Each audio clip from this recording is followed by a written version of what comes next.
Carrot కొత్తిమీర thepla. Carrot కొత్తిమీర తెప్ల, వా. సో కాంబినేషన్ అయితే బాగుంది. నిజంగానే ఈస్ట్ ఇన్ఫెక్షన్ అని కానీ ప్రొలాంగ్డ్ కూడా ఉంటుంది అని విన్నాను. చాలా మంత్స్ కానీ ఇయర్స్ కానీ క్యారీ ఓవర్ అవుతుంది ప్రాపర్గా ట్రీట్ చేయకపోతే అని విన్నాను.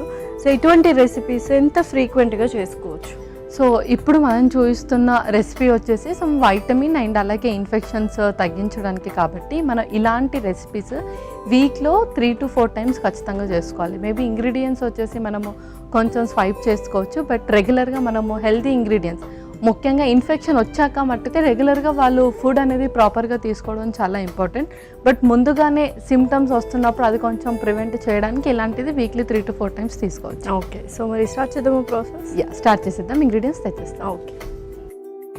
ఓకే లాస్ట్ ఇంగ్రీడియంట్స్ తెచ్చేసాను. సో కొత్తిమీర అండ్ క్యారెట్ కాంబినేషన్ యూస్ చేస్తున్నాము. సో శనగపిండి వాడొచ్చా ఈస్ట్ ఇన్ఫెక్షన్స్ ఉన్న? వాడచ్చు. శనగపిండిలో కూడా మనకు ప్రోటీన్ ఉంటుంది కాబట్టి మనం ఏ ఫ్లవర్స్ మిక్స్ చేసినా 1 or 2 teaspoons అలా మిక్స్ చేసుకోవచ్చు. ఓకే, సో చక్కగా కొత్తిమీర తీసుకొచ్చో, క్యారెట్ తురుము తీసుకొచ్చో, గోధుమ పిండి వాడుతున్నాం. అండ్ ఈస్ట్ ఇన్ఫెక్షన్ ఉన్నప్పుడు పెరుగు అంటే ప్రోబయోటిక్ కూడా వాడుతూ ఉండాలి తరచుగా. ఇన్ఫెక్షన్ ఉన్నప్పుడు ఏంటంటే మనకు ఫస్ట్ యాంటీబయోటిక్ ట్రీట్మెంట్ అనేది స్టార్ట్ చేస్తూ ఉంటారు. యాంటీబయోటిక్స్ తీసుకుంటే మనకు గర్ట్ రిలేటెడ్ ప్రాబ్లమ్స్ ఎక్కువగా వస్తాయి. అంటే గర్ట్లో నుంచి చెడు బ్యాక్టీరియాతో పాటు మనకి ఏదైతే డైజెషన్కి ఉపయోగపడుతుందో ఆ బ్యాక్టీరియా కూడా వెళ్ళిపోతుంది అన్నమాట. సో అది కొంచెం మనము స్టే ఉంచడానికి, అంటే ఆ గుడ్ బ్యాక్టీరియా కొంచెం స్టోర్ చేసుకోవడానికి ప్రోబయోటిక్ అనేది ఇస్తాము. సో అది కర్డ్లో ఎక్కువగా ఉంటుంది కాబట్టి మనం ఖచ్చితంగా కర్డ్ ఎవ్రీడే యూస్ చేయాలి. ఓకే, సో స్పైసెస్ కూడా తీసుకొచ్చేసి మరి స్టార్ట్ చేద్దాం ప్రాసెస్? స్టార్ట్ చేసేద్దాం. ముందుగా మిక్సింగ్ బౌల్, అలాగే ఒక స్పూన్. ఫస్ట్ కొంచెం గోధుమ పిండి, ఇందులోనే కొంచెం శనగపిండి కూడా. సో ఎంత క్వాంటిటీ తీసుకోవచ్చు? 1, 2 అలాగా? సో ఇది వచ్చేసి మనం 2 తీసుకోవచ్చు. మనం ఇది పామ్ సైజ్లోనే చేస్తాం కాబట్టి 2 తెప్లాస్ తీసుకోవచ్చు. ఇందులోనే కొంచెం వాము, అలాగే కొంచెం కారం, కొంచెం ఉప్పు. సో అన్నీ ఇందులోనే మిక్స్ చేసేసుకుంటాం. ఎస్, అవును. అలాగే కొంచెం పసుపు, కొంచెం ధనియా పౌడర్ కూడా. సో ఫస్ట్ డ్రై అన్నీ కలిపేసుకోవాలి. సో తేప్లాస్ మనము ఏ టైంలో తీసుకుంటే బెటర్? కొంతమంది నైట్ టైం కూడా ప్రిఫర్ చేస్తుంటారు. శనగపిండి యూస్ చేసాం కాబట్టి నైట్ టైం ప్రిఫర్ చేయొచ్చా లేదా? శనగపిండికి మనం బ్యాలెన్సింగ్గా పెరుగు కూడా యూజ్ చేస్తున్నాం కాబట్టి నైట్ టైంలో కూడా హ్యాపీగా ప్రిఫర్ చేయొచ్చు. ఓకే, ఇందులో ఇప్పుడు క్యారెట్ తురుము, లైట్గా క్యారెట్ తురుము, కొత్తిమీర కూడా ఇంక్లూడ్ చేసుకుంటాం. కొత్తిమీర కూడా ఇంక్లూడ్ చేస్తాం. ఇప్పుడు పెరుగు వేసుకొని మిక్స్ చేసుకున్నాం. సో చూస్తూ మిక్స్ చేసుకోవడం బెటర్ కదా? సో ఇంకాస్త పడుతుంది పెరుగు.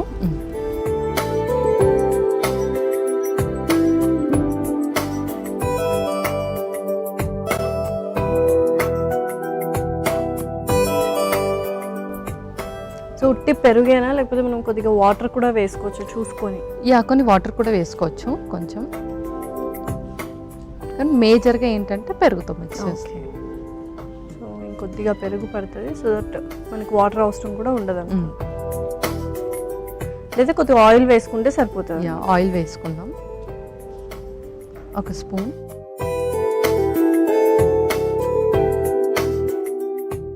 ఇందులోనే కొంచెం ఆయిల్ కూడా వేస్తాం.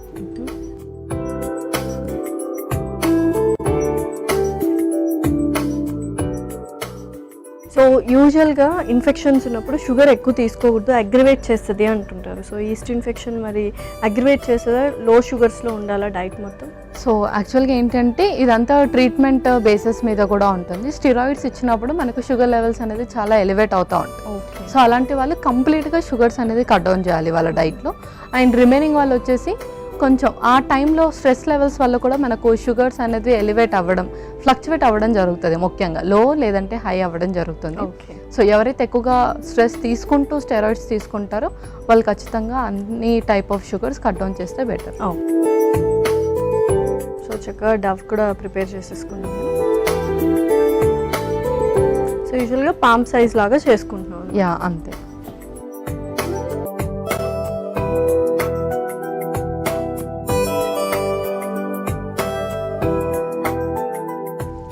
ఇప్పుడు ఇంకా మనం తెప్లాస్ లాగా చేసేసుకుందాం. సో ఈలోపు నేను ప్యాన్ కూడా హీట్ చేసేస్తాను. ఓకే.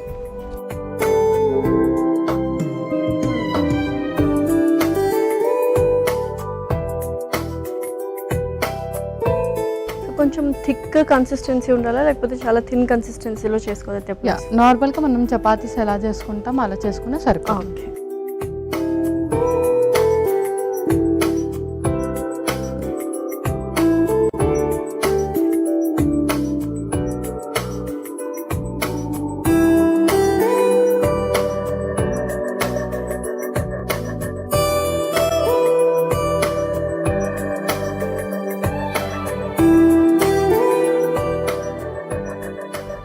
సో ప్రతి ఒక్కరు తీసుకోవచ్చు అంటే ఏజ్ రెస్ట్రిక్షన్ ఏమైనా ఉందా పెద్దవాళ్ళు కానీ పిల్లలు కానీ? ఏజ్ రెస్ట్రిక్షన్స్ ఎవరికి లేదు, అన్ని ఏజ్ గ్రూప్స్ వాళ్ళు తీసుకోవచ్చు. ఓకే. సో కొద్దిగా ఆయిల్ వేస్తాను.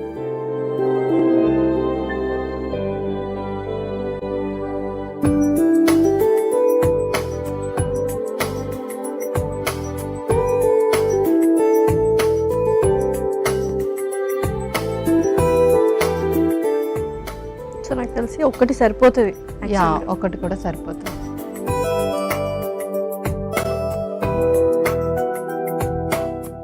సో పైన కూడా లైట్గా ఇలా ఆయిల్ వేసుకున్నాను. సో ఎటువంటి డీటాక్స్ డ్రింక్స్ తీసుకోవాలి ఈస్ట్ ఇన్ఫెక్షన్ ఉన్నవాళ్ళు? మెయిన్గా ఏంటంటే మనకు జీరాలో కొంచెం యాంటీ బ్యాక్టీరియల్ ప్రాపర్టీస్ కానీ ఎక్కువగా ఉంటుంది కాబట్టి అలాంటివి కొంచెం ఎక్కువగా కన్జ్యూమ్ చేస్తూ ఉండాలి. అండ్ అలాగే ఇన్ఫ్యూజ్డ్ వాటర్ కానీ లెమన్ వాటర్ ఇమ్యూనిటీ బూస్టప్ చేయడానికి కూడా. సో ఈ 3 డ్రింక్స్ అయితే మనం కంటిన్యూస్గా ప్రిఫర్ చేస్తూ ఉండొచ్చు. సో తెప్లా అయితే 2 వైపులా కాల్చుకున్నాం, మరి సర్వ్ చేసుకుందామా? ఇంకా మనం సర్వ్ చేసుకుందాం.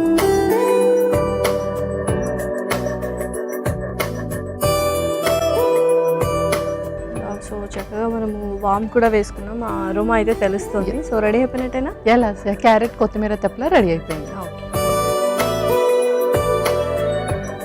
సో ఎంతో రుచికరమైన క్యారెట్ కొత్తిమీర తెప్లా రెడీ. మరి కావాల్సిన పదార్థాలు అలాగే తయారు చేసుకునే విధానం మరొకసారి చూడండి. క్యారెట్ కొత్తిమీర తెప్లాకి కావాల్సిన పదార్థాలు: గోధుమ పిండి 1 కప్పు, శనగపిండి 1 కప్పు, వాము కొద్దిగా, కారం 1 టేబుల్ స్పూన్, పసుపు చిటికెడు, ఉప్పు తగినంత, నూనె 2 టేబుల్ స్పూన్లు, క్యారెట్ తురుము 1 కప్పు, కొత్తిమీర కొద్దిగా, పెరుగు 1 కప్పు. క్యారెట్ కొత్తిమీర తెప్లా తయారు చేసుకునే విధానం: ముందుగా మిక్సింగ్ బౌల్లో గోధుమ పిండి, శనగపిండి, వాము, కారం, పసుపు, ఉప్పు వేసి ఒకసారి కలుపుకోవాలి. తర్వాత అందులో క్యారెట్ తురుము, కొత్తిమీర, పెరుగు, నూనె వేసి ముద్దలా కలుపుకోవాలి. తర్వాత పీటపై వేసి తేప్లా లాగా ఒత్తుకోవాలి. ఇప్పుడు స్టవ్ ఆన్ చేసి తవాకి నూనె రాసి వేడి చేసుకోవాలి. తర్వాత ఒత్తుకున్న తెప్లాని 2 వైపులా నూనెతో కాల్చుకొని సర్వింగ్ ప్లేట్లోకి తీసుకొని సర్వ్ చేసుకుంటే ఎంతో రుచికరమైన క్యారెట్ కొత్తిమీర తెప్లా రెడీ.